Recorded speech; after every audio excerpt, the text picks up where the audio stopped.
이 시간 우리 하나님 말씀 에스겔 37장 9절로 10절입니다. 우리 함께 읽겠습니다. 시작. 인자야, 너는 생기를 향하여 대언하라. 생기에게 대언하여 이르기를, 주 여호와께서 이같이 말씀하시기를, 생기야, 사방에서부터 와서 이 죽음을 당한 자에게 불어서 살아나게 하라 하셨다 하라. 이에 내가 그 명령대로 대언하였더니 생기가 그들에게 들어가매 그들이 곧 살아나서 일어나 서는데 극히 큰 군대더라. 아멘. 자, 더 홀리 윈드, 바람.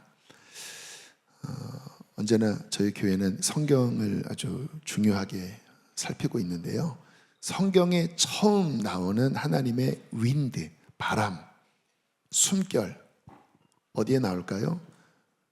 성경 제일 처음에 나옵니다. 창세기 1장 1절부터 2절까지. 태초에 하나님이 천지를 창조하시니라. 2절 시작.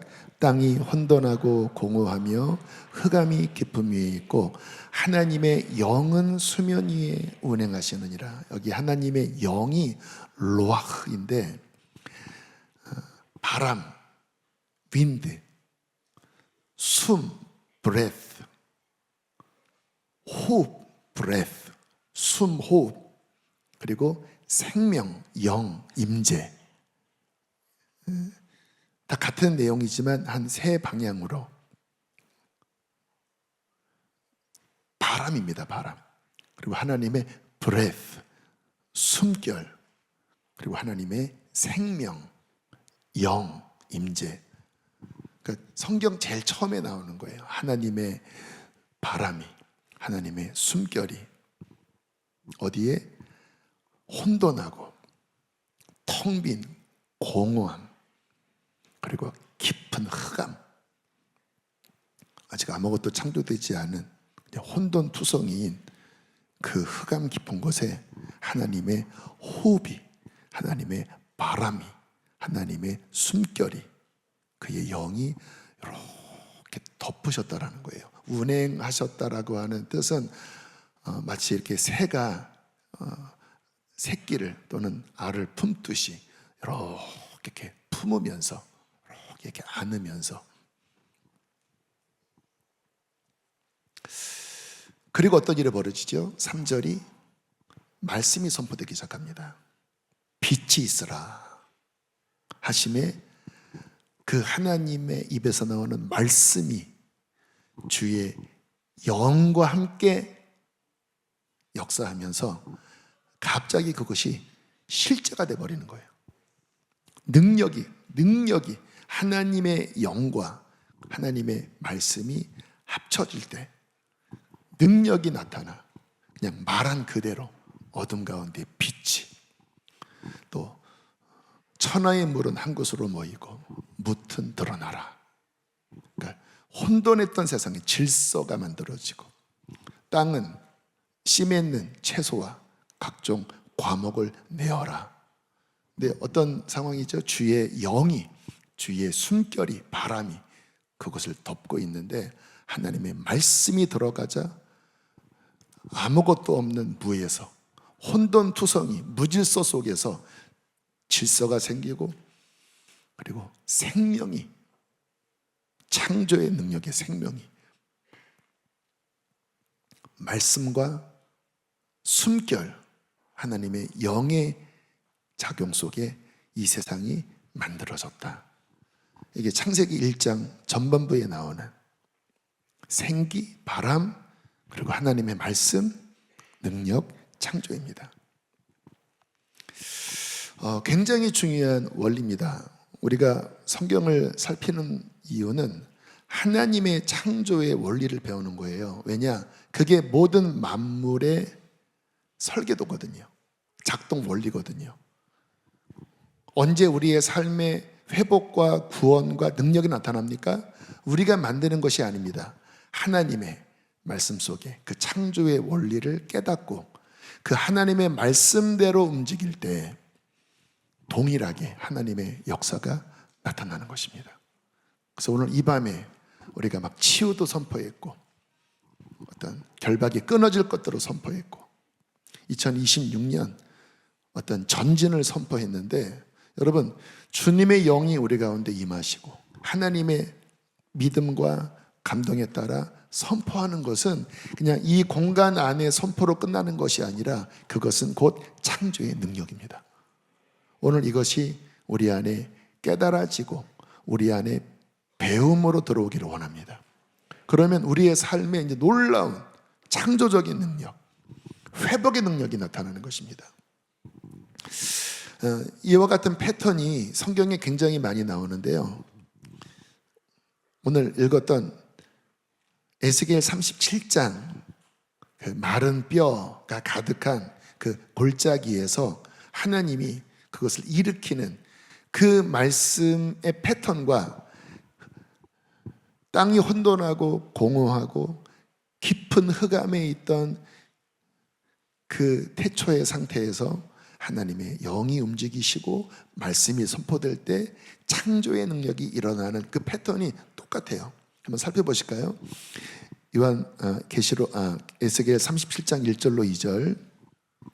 여호와께서 권능으로 내게 임재하시고, 하나님의 영이 임하셨던 것처럼 그의 영으로 나를 데리고 가서 골짜기 가운데 두셨는데 거기 뼈가 가득하더라. 생명 없는 무질서한 캄캄한 그곳, 뼈가 가득하더라. 나를 그 뼈 사방으로 지나가게 하시기로 본즉 그 골짜기 지면에 뼈가 심이 많고 아주 말랐더라. 완전히 그냥 마른 뼈다구지요. 생명이 하나도 없는. 근데 주님께서 이와 같은 환상과 함께 그것이 무엇인지를 다시 에스겔에게 이렇게 해석을 해 주십니다. 그게 11절이죠. 또 내게 이르시되 인자야, 이 뼈들은 이스라엘 온 족속이다. 그들이 이르기를, 한번 읽어보실까요? 우리의 뼈들이 말랐고 우리의 소망이 없어졌으니 우리는 다 멸절되었다 하느니라. 그러니까 우리 상태다. 우리는 다 끝났다. 우리 망했다. 우리는 소망이 없다. 우리 인생은 무너져 버렸다. 나라도 잃고 이제 내일을 기약할 수 없는, 종살이하는 그 소망이 다 꺼져버린, 다 망한 것 같은, 이게 그들의 상태다. 자, 그런데 중요한 게 뭐예요? 태초에 그 아무것도 없는 곳에 하나님의 로아흐, 그의 바람이 운행하셨던 것처럼 그 마른 뼈와 같은, 다 끝났다고 이제 절망하고 있는, 자포자기하고 있는, 오늘 그와 같은 마음을 갖고 계신 분이 있다면 성령님이 당신에게 지금 이 말씀을 주시는 것입니다. 중요한 건 뭐예요? 그 위에 하나님의 영이, 하나님의 바람이 운행하고 계신다라는 거예요. 자, 다시 에스겔 37장 4절로 5절. 하나님의 계획을 보여주십니다. 중요한 말씀인데요. 또 내게 이르시되, 계획이지요. 너는 이 모든 뼈에게 대언하여 말씀해라. 뭐라고 말하라? 너희 마른 뼈들아, 여호와의 말씀을 들을지어다. 말씀, 캄캄한 그 어둠에 하나님이 가라사대, 말씀하여 가라사대, 그처럼 말씀을 들을지어다.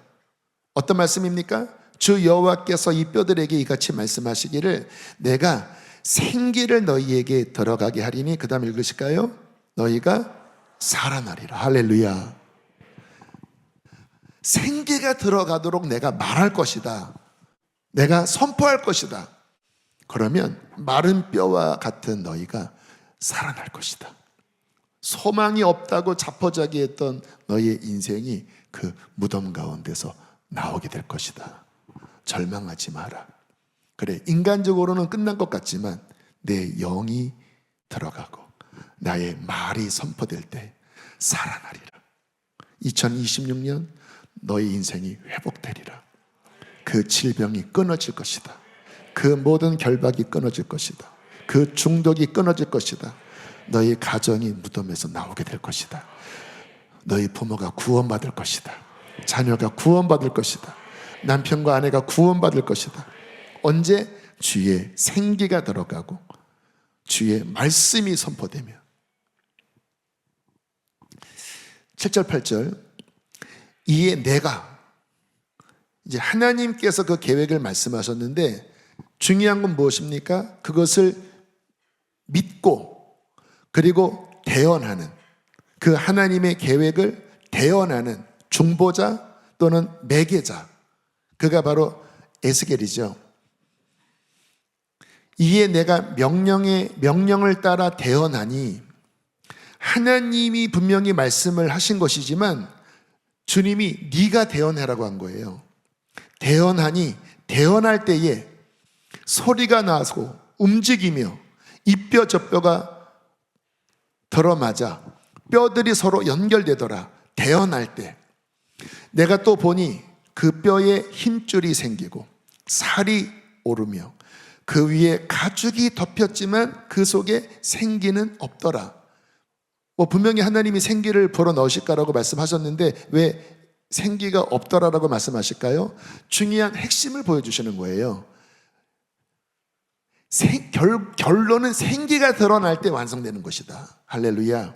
그러니까 생기, 이 하나님의 바람의 중요성을 보여주기 위하여 그냥 한 번에 그냥 토탈 패키지로 그냥 생기까지 불어넣을 수 있지만 하나님이 일부러 강조하기 위하여 2단계로 나누신 겁니다.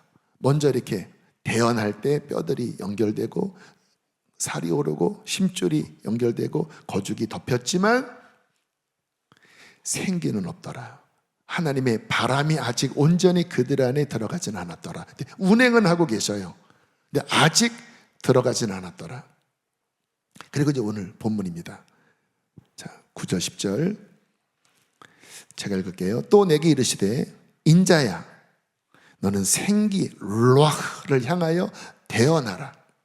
그 루아흐, 바람, 숨결, 생명, 하나님의 영에게 대언하여 이르기를, 주 여호와께서 이렇게 말씀하시기를 생기야, 바람아, 하나님의 숨결이여, 하나님의 영 생명이여, 사방에서부터 와서, 왜 사방입니까? 하나님의 영은 온 천지에 충만하십니다. 그리고 이미 그 사망을 당한 것 같은 그들 위에 이미 임하고 계신 거예요. 그런데 중요한 건 뭡니까? 대언자가 있어야 된다는 거예요. 사방에서부터 와서 이 죽음을 당한 자에게 불어서 살아나게 하라 하셨다 하라. 10절 함께 읽겠습니다. 시작.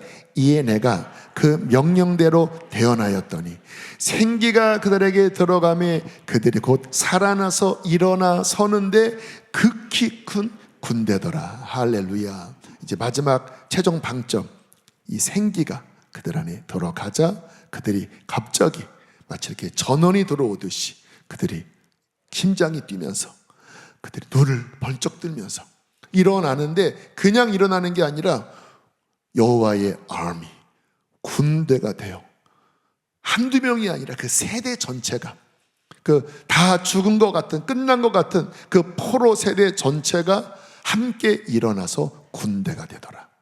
근데 언제 그랬다고요? 생기가 들어갈 때, 그것을 누군가 말씀으로 대언할 때. 그러면서 이에 대하여 또 구체적으로 해석을 해주세요. 13절 14절 제가 읽을게요. 내 백성들아, 내가 너희 무덤을 열고 너희로 거기에서 나오게 한즉 너희는 내가 여호와인 줄을 알리라. 그 다음 읽겠습니다. 시작. 내가 또 내 영을 너희 속에 두어 너희가 살아나게 하고 내가 또 너희를 너희 고국 땅에 두리니 여호와가 이 일을 말하고 이룬 줄 너희가 알리라.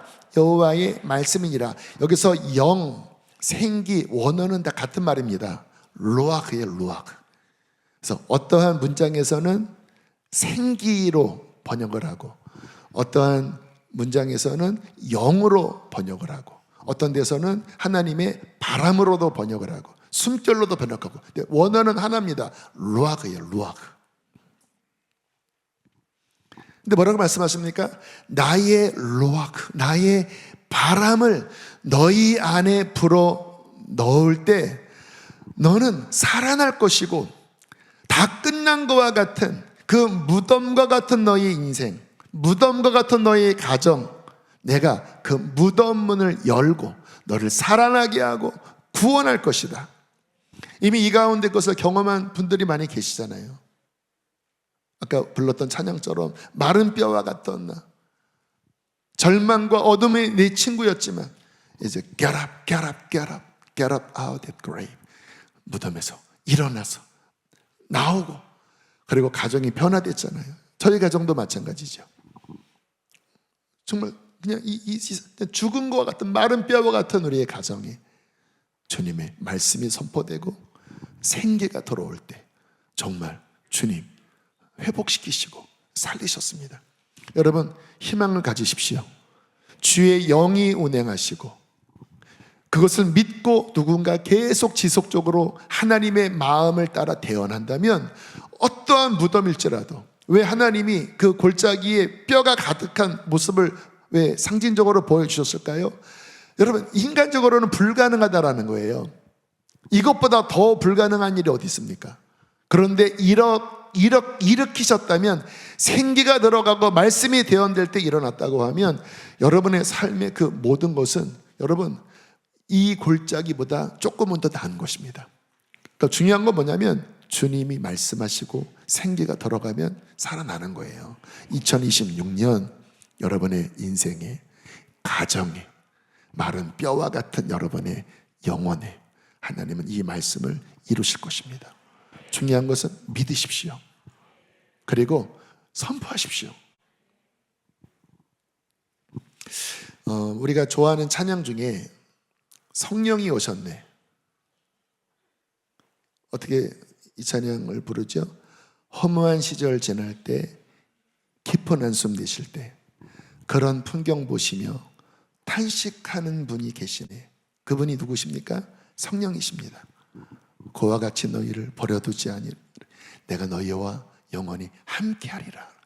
로아, 하나님의 바람이 그 캄캄한 곳을 덮듯이 억눌린 자, 갇힌 자, 자유함이 없는 자, 피난처가 되시는 누가 계시다고요? 성령님이 계시네. 주의 영이 계신 곳에는 뭐가 있다고요? 참자유가 있다네. 진리의 영이신 성령이 오셨네.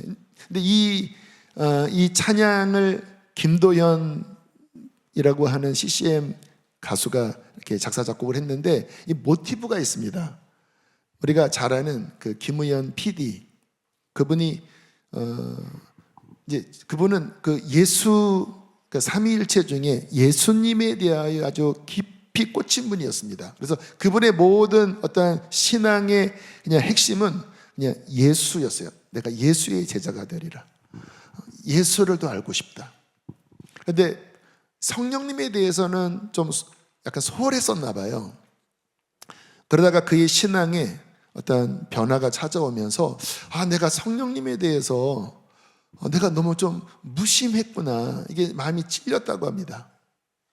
그때 그 부흥이라고 하는 책에 보면 어떤 하나님의 감동이, 성령의 감동이 이 작가에게 이렇게 임했대요.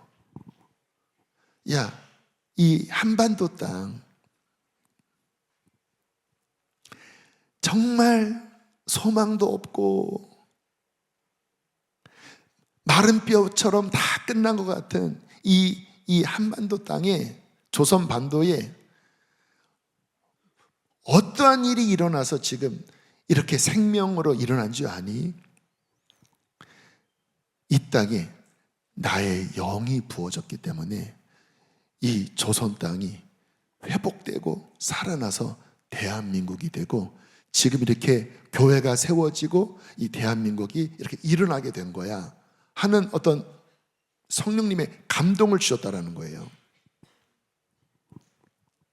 여러분 역사를 잠깐 나누면 제일 처음 이 한국 땅에 본격적으로 선교사님이 방문한 때는 1885년입니다.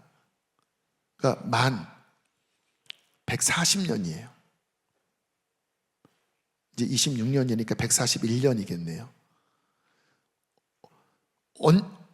며칠 날 선교사님이 처음 들어오셨냐면 4월 5일 부활절 아침입니다.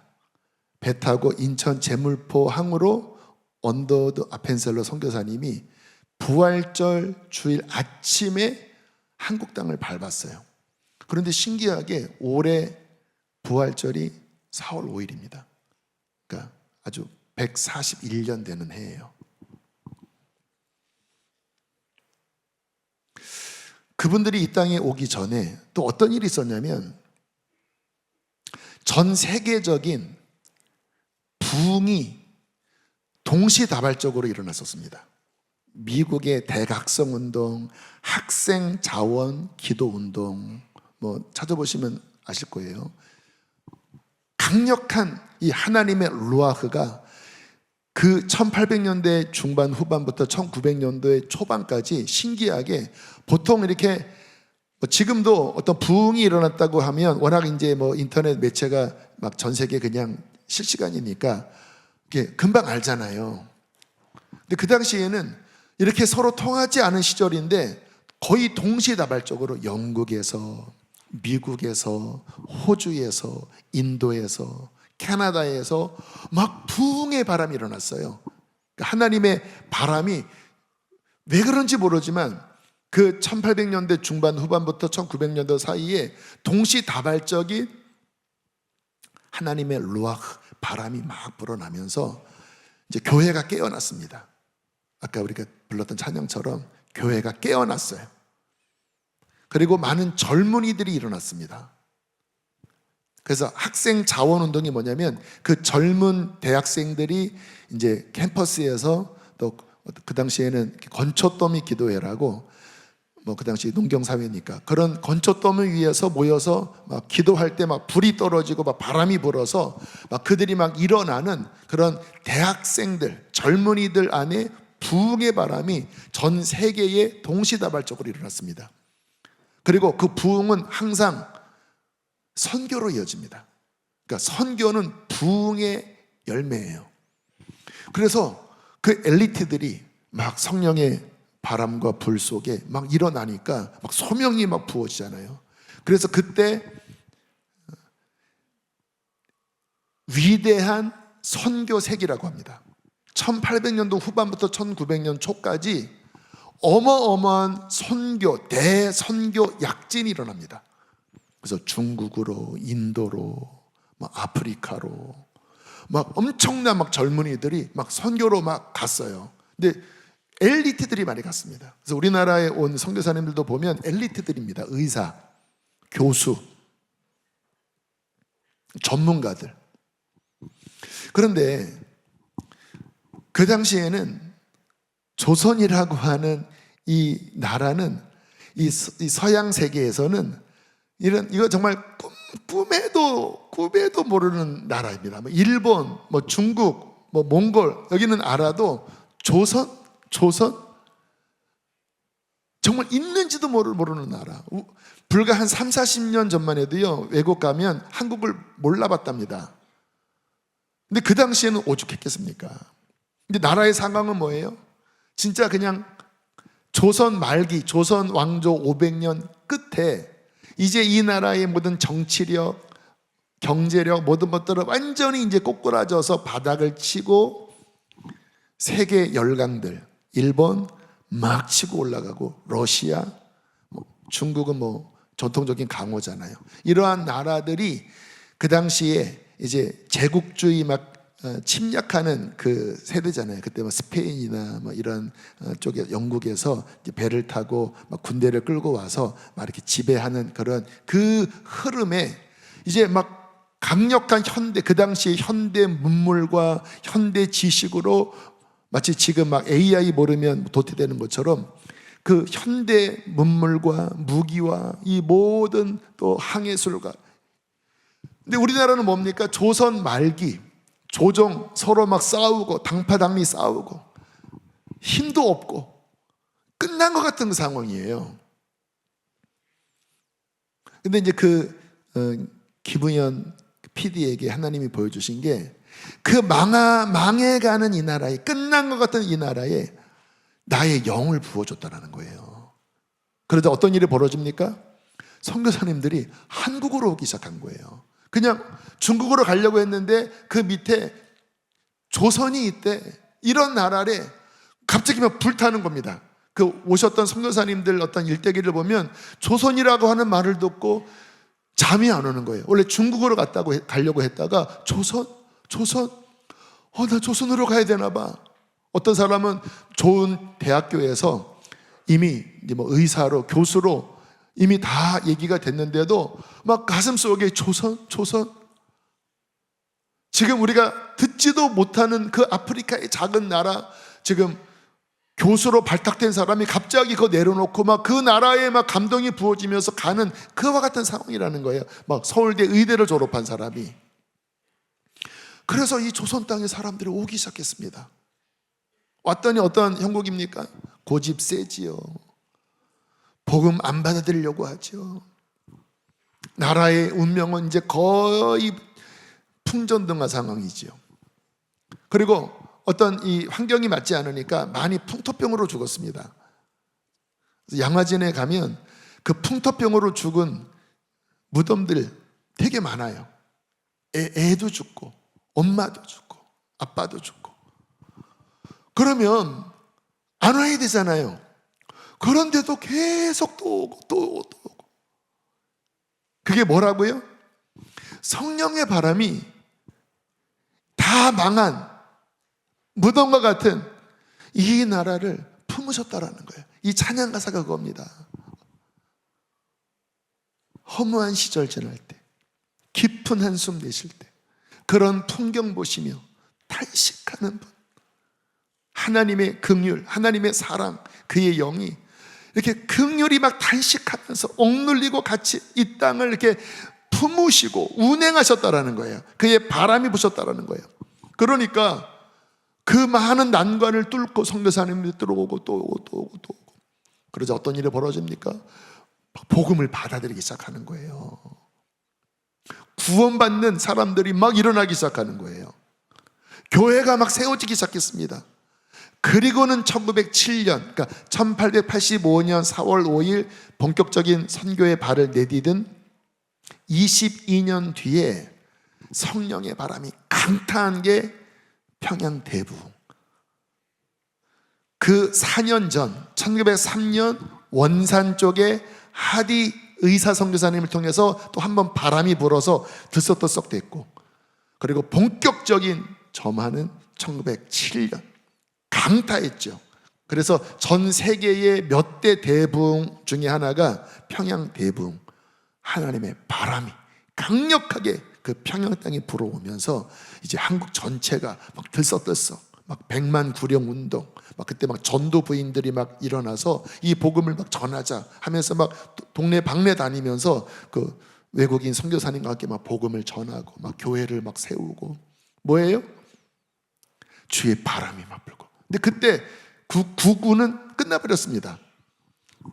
한일 우리가 일본에게 국권을 뺏기고, 그리고는 이제 뭐 육체적으로는 말할 수 없는 핍박 가운데 들어갔지만, 또 막 신사참배, 막 이 기독교를 박해하려고 엄청난 것들이 왔지만, 그러나 성령님께서 계속 운행하시면서 거기에 주기철 목사님, 손영원 목사님, 조만식, 이런 정말 의식이 깨어있고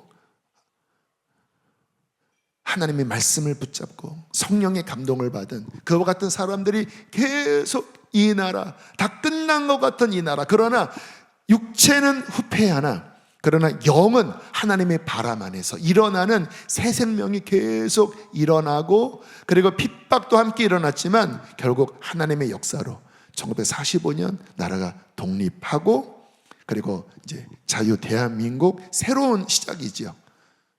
조선이 아니라 이제 자유 대한민국으로 새롭게 국호를 정하고, 그리고 지금 우리가 믿고 있는 이 신앙을 자유롭게 믿는 자유민주주의를 또 받아들이고, 시장경제, 그 당시에 공산주의가 전 세계로 휩쓸 때에 어쨌든 감사하게 이승만 대통령을 통해서 우리 자유민주주의, 시장경제 이 체제를 받아들이면서 여기에 최대 장점은 뭐냐면 신앙의 자유입니다. 할렐루야. 신앙의 자유예요. 신앙의 자유. 그리고 이 바람이 계속 불어오면서 또 그러나 쉽지 않았죠. 또 6.25 전쟁이 일어나고 나라가 다 망했지만 그러나 하나님의 고아처럼 우리를 버려두지 않고 계속 역사하셔서 다시 기도하는 이 민족을 통해서, 그때 북한에 있던 교회가 거의 한국 남쪽으로 많이 피난이 내려왔습니다. 그렇게 해서 세워진 교회가 영락교회. 그러니까 남쪽에 실은 많은 교회의 대부분은 원래 북한에 원래 교회가 더 많았습니다. 왜냐하면 평양 대부흥 운동이 북한에서 일어났거든요. 근데 처음 45년에 이제 이렇게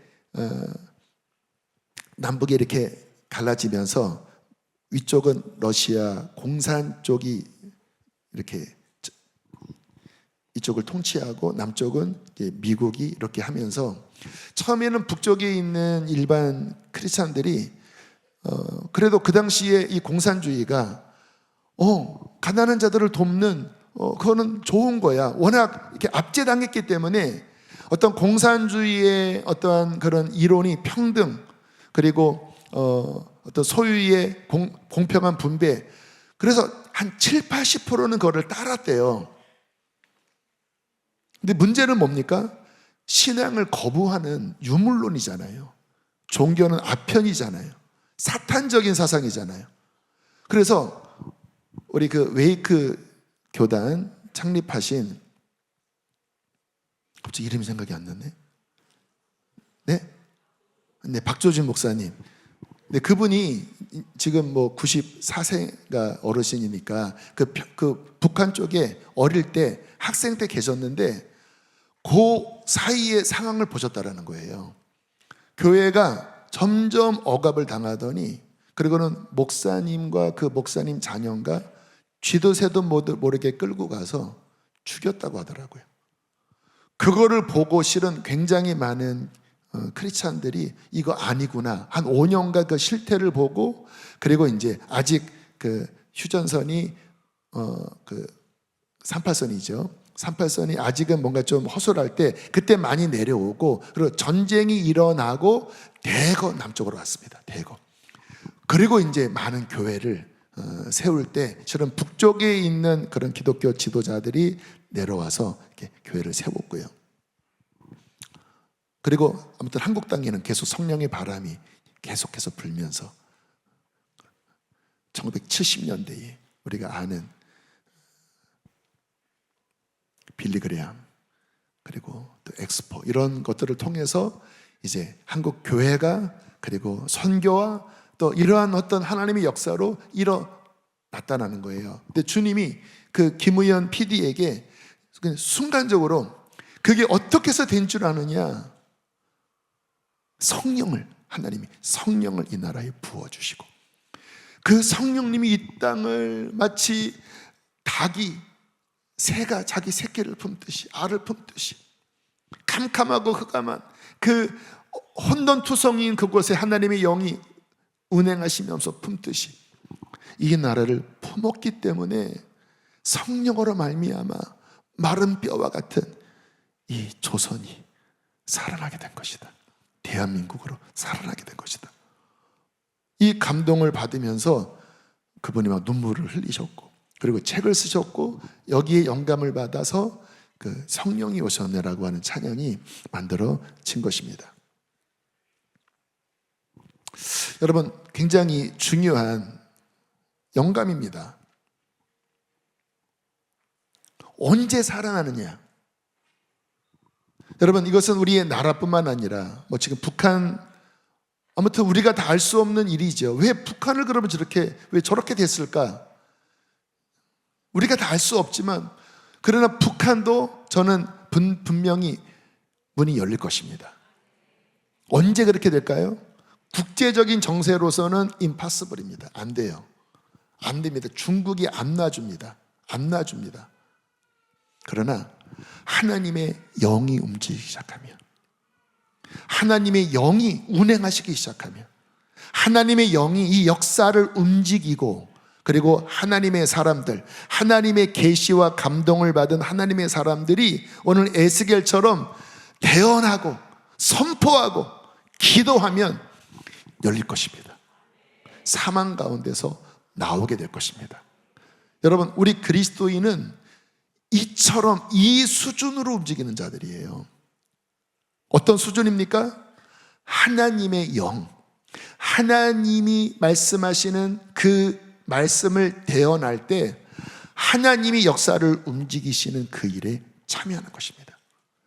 오늘 읽은 에스겔 37장도 이스라엘이 남유다가 망하고 이제 포로로 끌려가서 다 끝난 그 시기에 하나님이 에스겔을 통하여 그 환상을 보여주시면서 네가 대언해라, 네가 선포해라. 그러면 그 세대가, 무덤 가운데 있는 세대가 나올 것이다. 여러분, 우리 신약의 그리스도인들, 하나님의 자녀가 되었고 왕같은 제사장이 되었습니다. 우리 안에 하나님의 성령이 임하셨습니다. 우리는 그의 지체인 교회입니다. 그리고 우리는 어떤 수준이에요?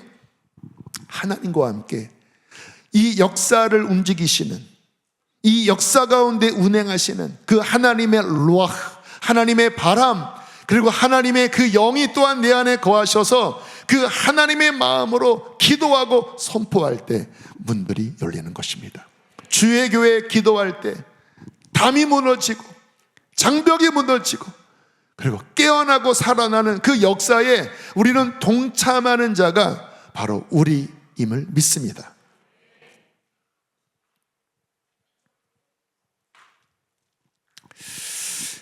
오늘 말씀을 준비하면서 굉장히 중요한, 여러분 이 부분을 믿음으로 취하시면 이것은 기적의 능력을 취하는 것입니다. 제가 말씀을 이렇게 준비하면서 제 이렇게 지나온 삶을 보니까 딱 이 원리더라고요.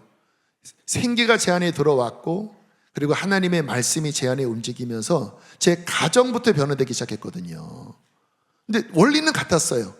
주의 영이 임재하시고 제가 기도로 선포하고, 그리고 우리의 누님이 이제 구원받고 함께 합심해서 성령의 임재 속에 예배하고 선포하니까 정말 마른 뼈와 같은 가정, 저희 가정이 물론 시간은 오래 걸리지만 하나님께서 살리시고 회복하시고 구원하시더라고요.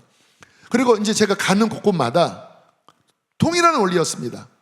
주의 영이 임재하시고 예배로 하늘의 문을 열고 하나님이 주신 감동에 따라 이곳을 살려라, 내가 이곳에 영광을 받으리라. 그러면 그냥 무식하게 그냥 단도직입적으로 그냥 성령의 임재 속에 막 선포했습니다. 그 성령의 임재하시도록 막 갈망하면서 기도했죠. 뭐 숨어서도 기도하고, 뭐 골방에서도 기도하고. 근데 이게 어마어마한 능력입니다. 왜? 하나님의 영은 능치 못할 일이 없는 분이십니다. 그리고 하나님이 주신 마음으로 막 선포하니까 정말 막 그 공동체 전체가 제가 거한 그 뭐 부서든 뭐 부대든 15년 전에 개척할 때 이 개척 시작하는 상가든 동일하게 성령이 임하시고 선포할 때 그곳에 영적인 진동이 일어나면서 살아나는, 할렐루야, 살아나는 놀라운 역사를 하나님이 이루시더라고요. 이 땅에 들어올 때도 뭐 비하인드 스토리를 아시는 분은 아시겠지만 쉽지 않은 땅이었습니다. 싸게 들어왔거든요. 평당 330만 원에 들어왔는데 그러한 땅은 그 당시에 보통 시세가 한 500, 600은 됐는데 절반으로 들어왔습니다. 그 말은 뭐예요? 문제가 많은 땅이었습니다. 원래 이제 여기가 목욕탕, 한증막하는 목욕탕을 만들려고 한 4명 정도가 투자한 곳이래요. 그래서 처음 여기 건물 질 때 바닥을 이렇게 까보니까 그 목욕탕 바닥 시멘 콘크리트가 요 밑에 이렇게 밑에 깔려 있었습니다. 거기에 그냥 흙으로 덮었어요. 왜냐하면 하다가 깨져버렸거든요. 그리고는 이제 막 되게 갈등이 많았던 그런 상황에 우리가 이제 굉장히 쌍각으로 들어왔지만, 근데 쉽지는 않았는데, 제가 계약을 한 후에 너무 마음이 불안한 거예요. 왜냐하면 이거 잘못 여기에 이렇게 늪에 빠지면 이제 목회가 이제 거의 막 여기에 수렁에 빠질 수 있는 그 위험한 상황이었습니다. 근데 하나님의 감동을 주셨기 때문에 일단 들어왔지만 그날 밤에 잠이 안 왔습니다. 그래서 거실에 나와서 막 기도했어요. 불안하니까. 근데 한 1시간 넘어갈 때 말씀을 주시더라고요. 그래서 그 말씀을 선포하니까 마음이 평안해졌습니다. 그리고 뚫고 들어오는 이 과정이 정말 죽음과 같은 과정을 저는 통과하고 들어온 거예요. 그런데 제가 원리를 알잖아요. 주의 영이 임재하시고 그가 주신 말씀을 믿음으로 선포하면 분명히 전쟁도 있고 어려움도 있지만 결국 결박은 끊어집니다. 그리고 취하게 되는 것입니다. 그리고 여기에 들어오자마자 이 땅이 쉽지가 않다. 그러나 어려운 땅일수록 정복하면 그 유업은 큰 것이다. 그리고 들어오자마자 이곳이 베델 성전, 창세기 28장 베델 성전, 베델의 핵심은 무엇인가? 열린 하늘문이야. 그러면 그 하늘문이 열리도록 우리 기도를 쌓자. 처음에 예배하는데 이게 영적으로 이게 뭐가 비어있더라고요.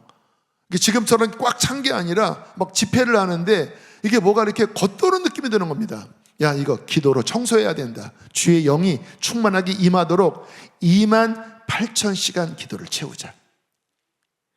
2,800시간이 아니라 28,000시간. 그래서 기도 카드를 주고 이제 1인당 한 100시간씩 채우면 다 이렇게 체크해서 이제 통장 이렇게 교회에다 놓게 하고. 뭐 금방 채워졌습니다. 28,000시간. 할렐루야. 그리고 그 후로부터 지금 막 거의 28만 시간 넘게. 아멘. 그렇게 기도하면서 어떤 일이 벌어졌을까요? 주의 영이 로아흐, 그의 바람, 그의 생기, 그의 영이 우리 가운데 임재하시고, 그리고 그의 말씀이 선포될 때 죽은 자가 살아나는, 다음 세대가 살아나는 그 생명의 역사가 일어났고 지금도 일어나고 있고 앞으로도 일어날 것입니다.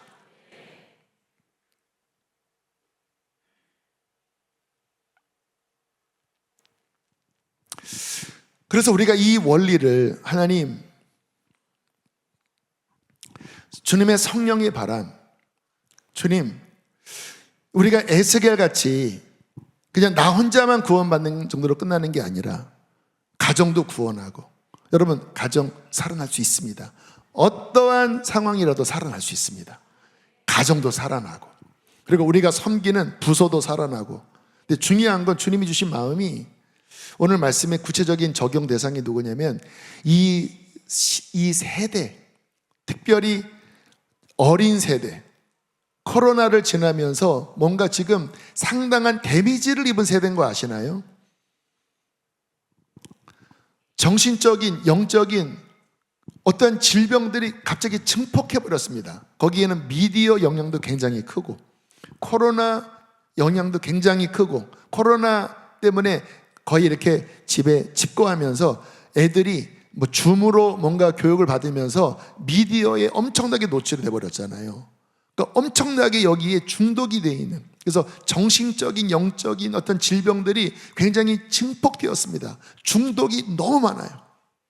또 중독에 빠질 수밖에 없는, 왜냐하면 지금 이 시대는 계속 이 안에 그 도파민을 계속 더 많이 분비시켜서 그 사람을 사로잡으려고 하는 상술이, 지금 뭔가 물건을 판매하고 또 뭐 유튜브 이런 것들을 제작하는 그 모든 것들의 키워드는 그 도파민을 자극시켜서 중독에 빠지게 하는 겁니다. 그거를 계속 연구해서 더 쇼츠로 짧게 만들고 또 자극을 더 심하게 주고, 그래서 다 도파민 중독되어 있는 상태인 거예요. 뭐 쇼핑도 마찬가지고 도박도 마찬가지고, 이제 그 끝은 뭡니까? 마약으로 가는, 이제 이거로도 안 채워지니까 이제 마약으로도 가는 시대가 그래요. 그래서 이 시대에 실은 교회 안팎에 많은 이 어린 세대들이 영적으로 죽어 있습니다. 정신적으로 죽어 있어요. 눈이 퀭하고 뭐 물어봐도 이렇게 빠릿빠릿하게 안 돌아갑니다. 왜냐하면 이 전두엽 거기다 망가졌지요. 뭐가 이렇게 묶여 있죠. 굉장히 뭔가 병든 세대가 이 세대입니다. 마른 뼈와 같은 세대입니다. 영적으로는 어떻지요? 전도하면 신고가 들어와요. 아이들한테 전도하면요, 그 어머니가 전도지 받고 막 교회에 엄청나게 항의하고 막 경찰에 신고하고 애들이 막 조롱을 합니다. 물론 항상 전도는 쉽지 않았지만 지금 시대는 더욱더 이 부분이 더욱더 극심한, 마치 주님의 임재가 점점 떠나가고 있는 것 같아요. 그 전에는 어려움도 있었지만 한국의 전반적인 정서가 그래도 교회 가면 착한 사람이 되는 거고, 교회는 좋은 말을 하고, 그래서 뭐 성경학교, 뭐 수련회 한번 가볼까 하면 부모님들이 그래 갔다 와봐라, 가서 좋은 말을 배워라, 하나님은 안 믿어도 너 착해져라, 뭐 이런 분위기였거든요. 마을마다 교회에 차인배 종소리가 있으면 그냥 불신자들도 그냥 문화적으로 그 종소리를 허용했었습니다.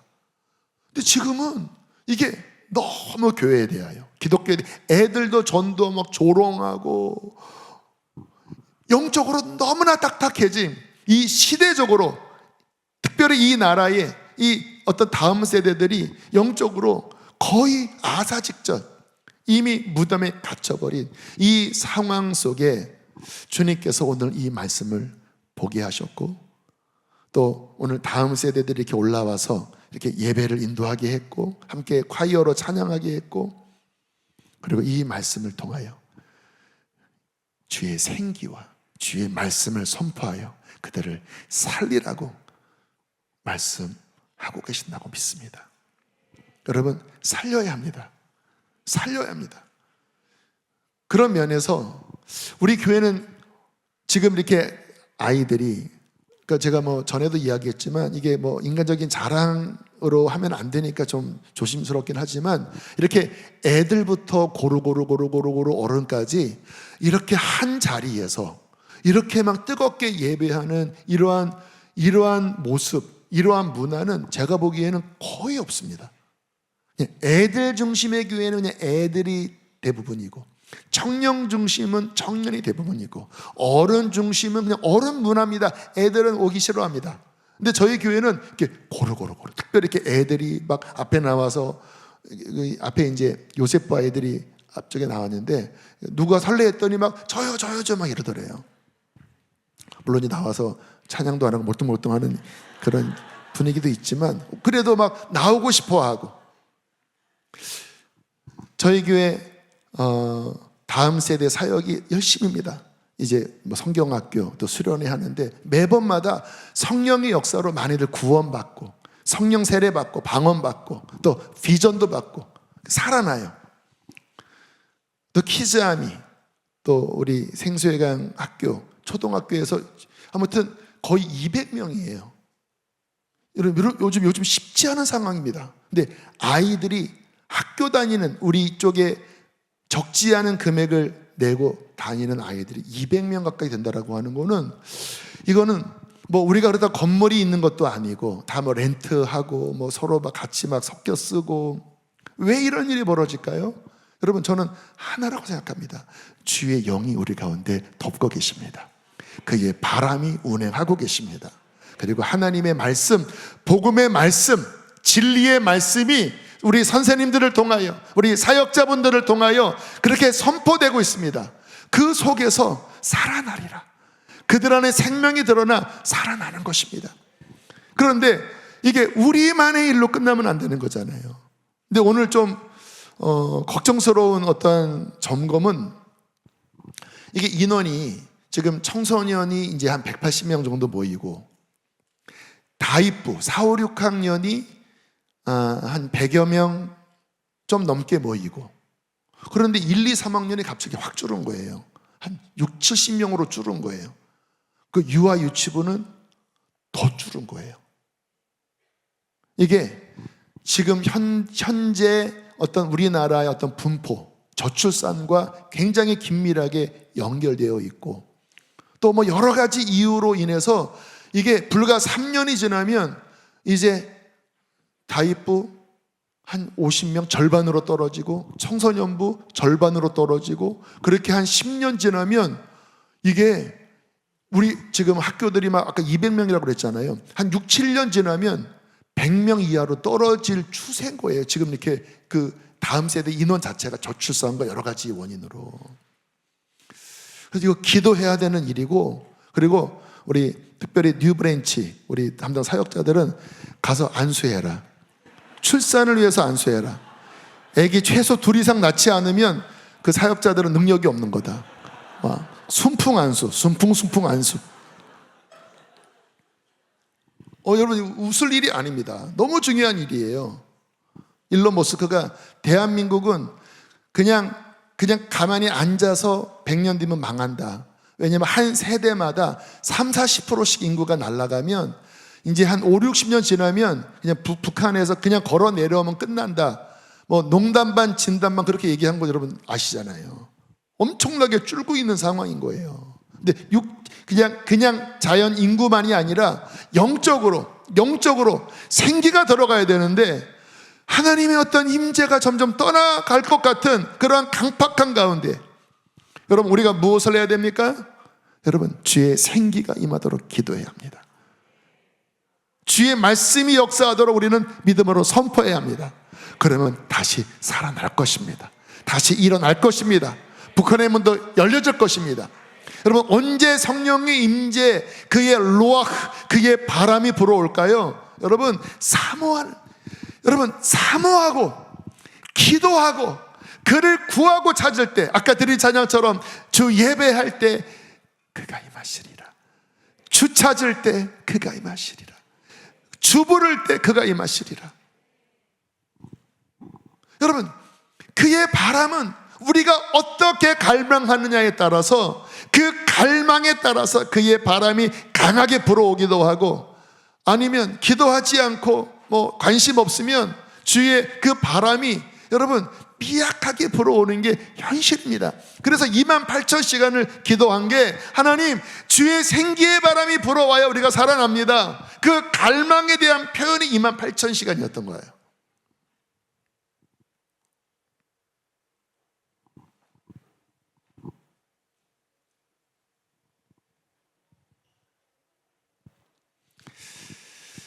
미국의 한 초등학교에서 어떤 교사가 아무도 모르게 했던 어떤 행동을 CCTV로 이렇게 촬영해서 그것을 이렇게 퍼뜨렸습니다. 어떤 일이 일어났을까요? 한번 보시겠습니다. 지난 월요일 날 감사한 일이 있었습니다. 제가 이사를 바로 아래 집으로 이사를 하고 가정 예배를 드리자, 목요일 날 이사를 했기 때문에 뭐 금토주가 바빠서 못하고 이제 가정 예배를 드리자 해서 월요일 날 이제 10시에 다 모일 수 있는 시간이라 어떻게 예배를 드릴까 하다가 그냥 한 명씩 찬양을, 하나님이 주신 마음 찬양을 정하고 부른 다음에 기도를 인도해라. 그래서 저는 이제 예수 우리 왕이여 찬양을 하고, 주님 우리의 가정의 왕이십니다 이제 고백을 하고, 그리고 이제 제 아내, 그다음에 큰 아들, 둘째 아들 이렇게 해서 한 사람씩 이렇게 부르는데, 성령의 바람이 부는 거예요. 저는 거기에 되게 민감하잖아요. 그냥 이렇게 의무적인 가정 예배가 아니라 한 사람 한 사람 안에 하나님의 임재가 이렇게 강하게 내리면서 찬양하는데, 밤 10시에 가정 예배 드리는데 성령께서 막 운행을 하시는 거예요. 너무 좋다.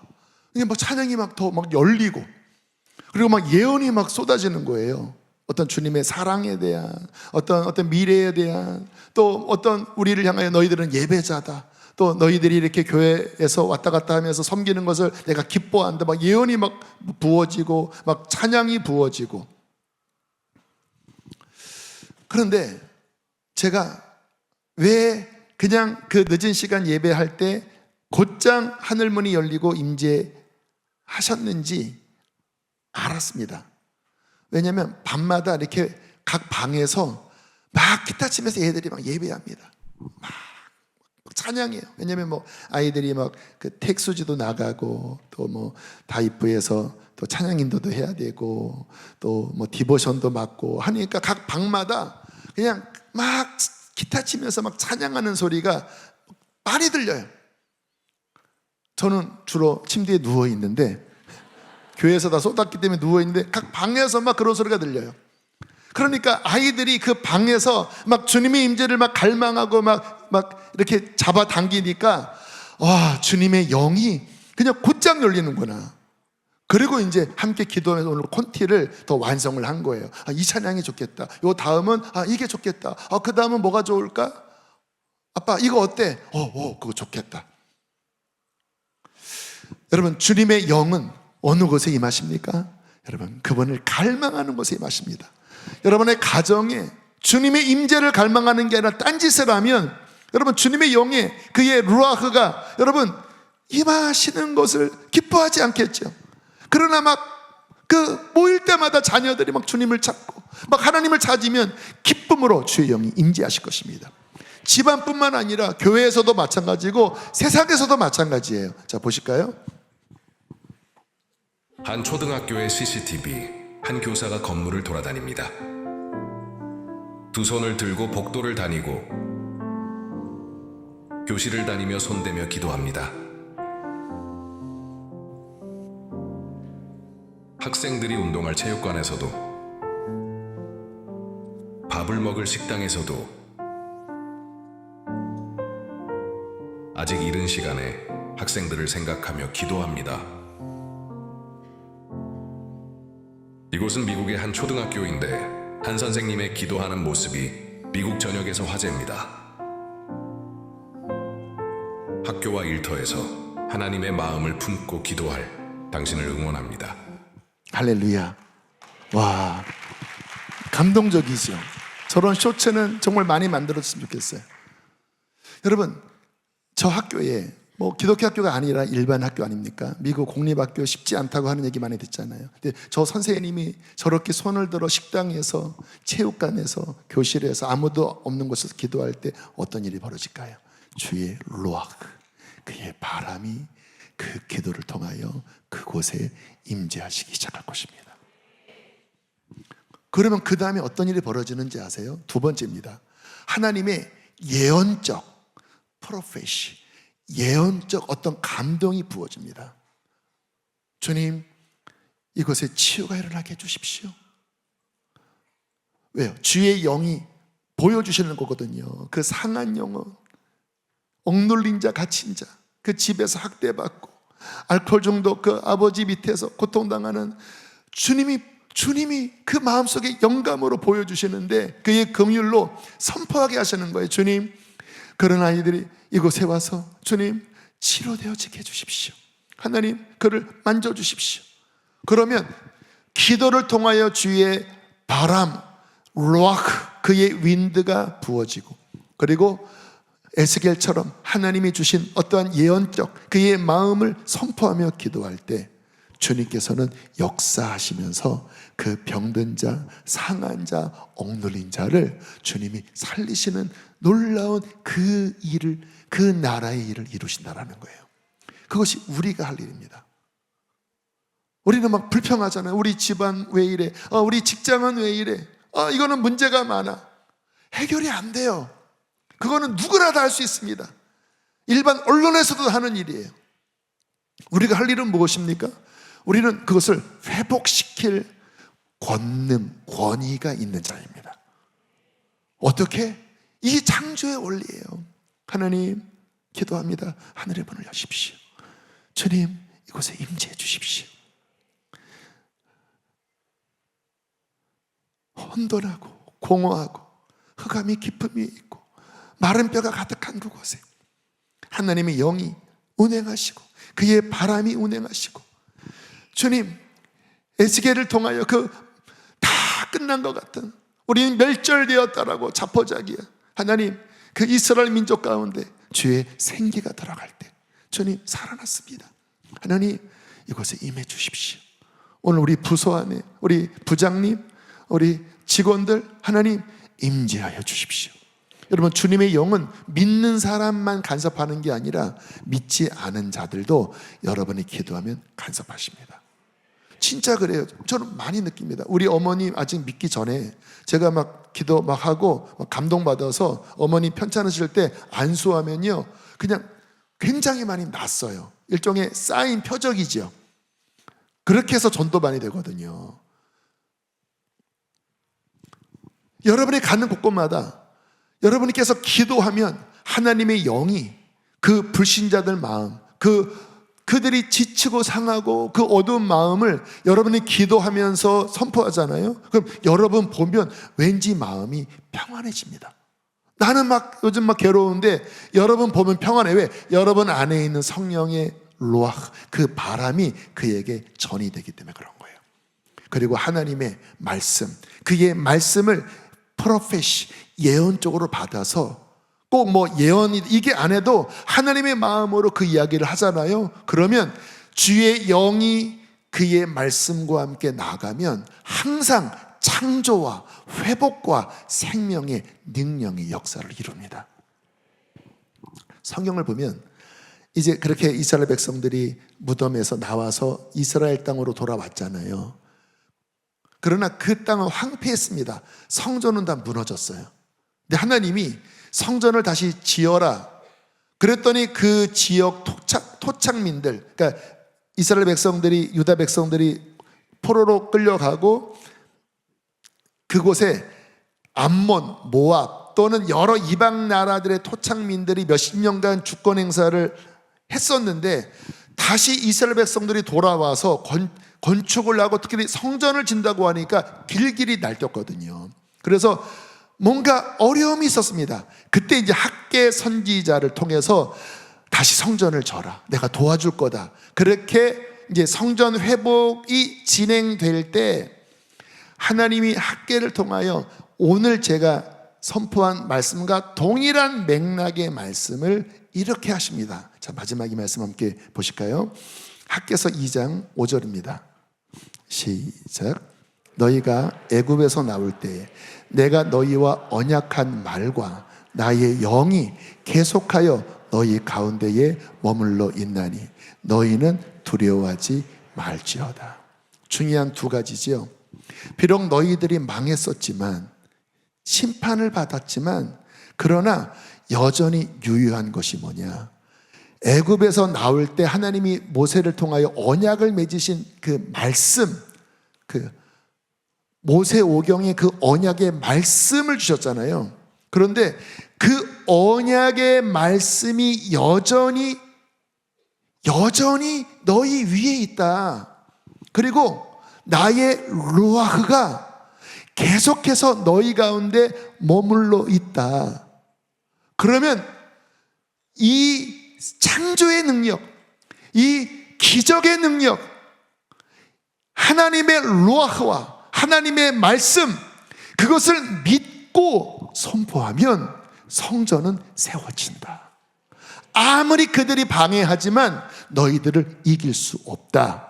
왜? 하나님의 창조는, 하나님의 기적은 그의 영과 그의 말씀을 매개자, 믿는 매개자가 믿음으로 선포할 때 그 믿는 자를 통하여 역사하시기 때문이다.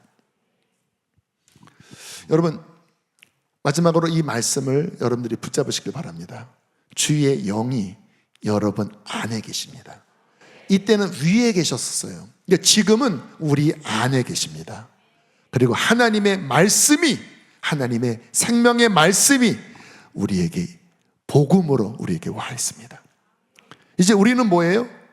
내가 가난합니다. 우리 가정이 이렇게 어렵습니다. 그거는 다 표면적인 거예요. 핵심은 뭐예요? 주의 영과 주의 말씀이 우리 안에 있습니다. 이것은 엄청난 권위입니다. 엄청난 능력입니다. 계속 이 영의 임재를 여러분의 가정에, 모든 공동체의 부서 안에 계속 임하도록 여러분 잡아당기십시오. 그리고 하나님의 그 예언적 말씀을 받아서 선포하십시오. 오늘도 기도할 때 주님이 어떤 예언적인 어떤 프로페시를 주시면 그것을 막 선포하세요. 계속 선포하세요. 그럼 어떻게 됩니까? 그것은 반드시 역사를 이룰 것입니다. 창조를 이룰 것입니다. 어둠을 깨트릴 것입니다. 하나님의 나라의 일을 이룰 것입니다. 할렐루야. 이 놀라운 성령의 바람, 하나님의 말씀, 우리가 믿음으로 붙잡고 이 세상을 변화시키는, 저 북한의 문을 여는 마지막 성교 완성을 이루는 우리 모두 수지산업 목자교회 되기를 주의 이름으로 축복합니다.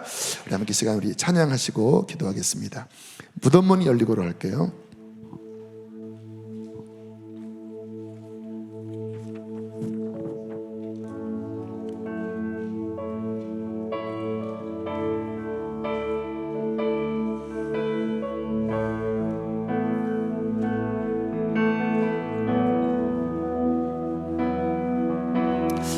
앞으로 나와서 예배할 자들은 미리 나오셔도 좋겠고요.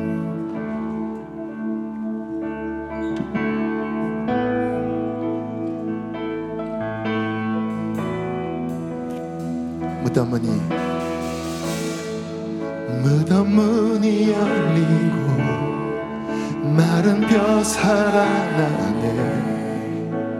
주로 인해 이 시대의 거짓은 무너질지어다. 거짓은 무너지고 진리가 선포되네. 이곳에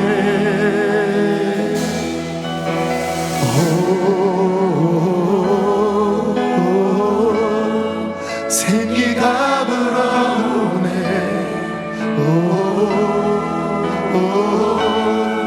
성령이 일하시네. 회복이 일어나네. 회복이 일어나네. 부흥이 시작되네. 부흥이 시작되네. 성령의 바람 여기 불어와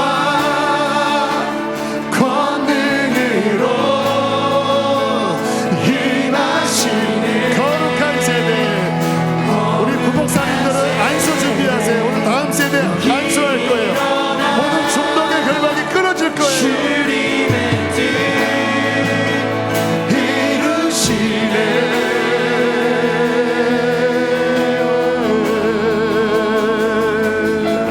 할렐루야. 할렐루야. 무덤 문이 열리고 무덤 문이 열리고 마른 뼈 살아나네. 이 시대의 다음 세대들이 이와 같지 않나요? 거짓은 무너지고 거짓은 무너지고 진리가 선포되네. 이곳에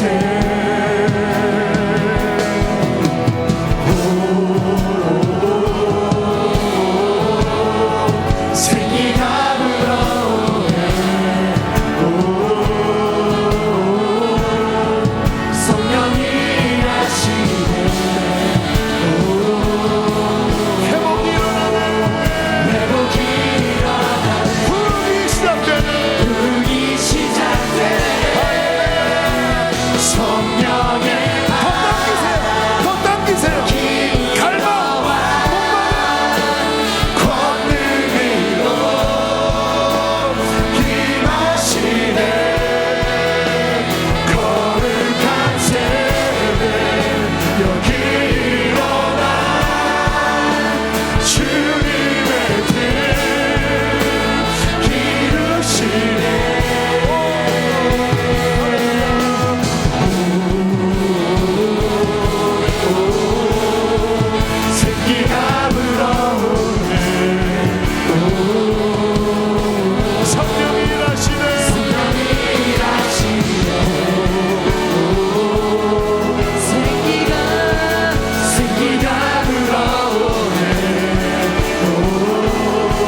어머니들 기도 좀 준비해 주시고요. 우리 다음 세대들을 강단 위로 올라와서 무릎을 꿇고 위에도 조금 무릎을 꿇으면 좋겠어요. 하나님, 정말 이 시대 가운데, 이 세대 가운데 성령의 강력한 바람이 이들을 모든 어둠에서 건져낼 것입니다.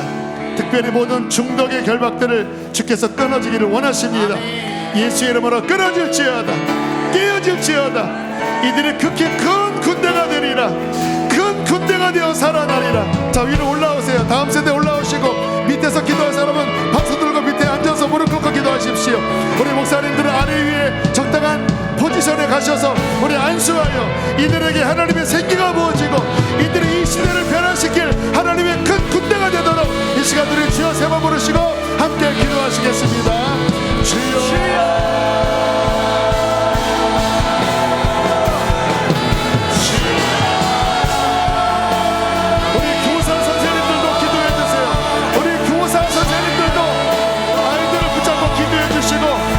우리 부모님